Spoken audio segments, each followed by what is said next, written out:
I came to the conclusion that I wouldn't support Kevin McCarthy to be Speaker a number of years ago. And I announced that before we ever got to the election, actually. We went into caucus, which all that means is you go into a Republican meeting, all Republicans.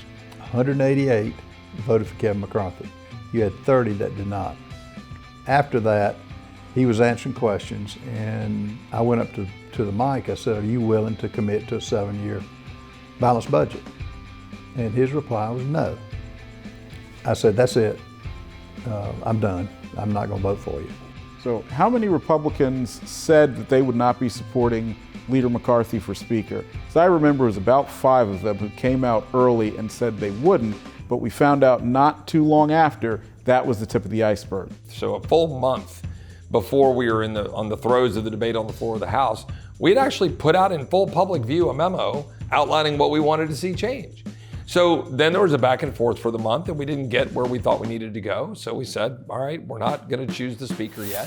FreedomWorks issued a key vote of no on voting for Leader McCarthy.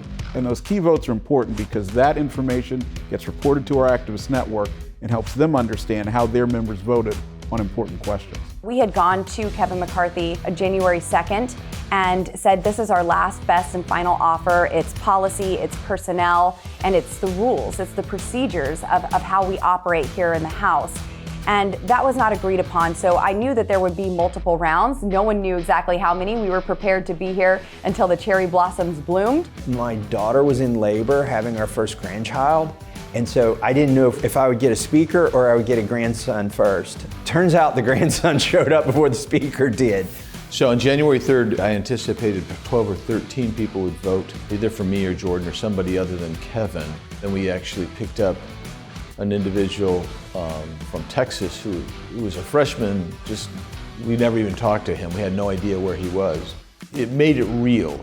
They didn't anticipate us going from 5 to 8 to 12 to 20. Now I get that I was going against 188, but they were wrong. So when we came in on that day on January 3rd, we had the first vote and it went even better than we expected.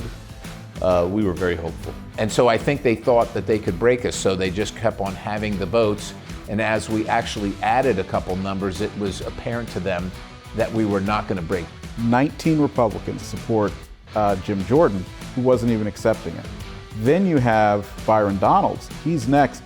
He receives 20 votes. Victoria Sparks. Now, she's not a Freedom Caucus member, but she attended the meeting that took place here at FreedomWorks, and she started voting present. So it becomes very clear early on that there is a consistent group that is going to say no to Kevin McCarthy unless there are substantive changes made to make it something they could support. And it was working, and it was actually gaining traction. And that's what was so amazing, is sometimes you come up with these ideas and only a couple people actually show up for the fight. But you had over 20 members that were leaning in and standing firm. And I knew they were under tremendous pressure, just absolutely tremendous pressure. We were getting hammered by text messages, robocalls. People gave out our cell phone. My wife was getting calls. They were threatening us to take us down. I got pressure from the highest levels of the Republican Party. They threatened to run ads in my district. They threatened to, everything that they could think of to put pressure on me. We had members threatening us that if we didn't vote for McCarthy, we're going to lose our committee. Do it. I've cut grass before. I can vacuum carpet. I don't care what committee I'm on. There were people from my district who were commenting both ways. Sean Hannity and I had a friendly discussion on his show, and there was a lot coming our way.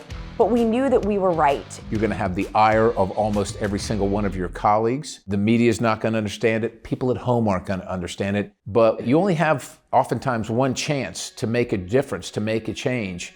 And when that chance passes you by, you can't get it back.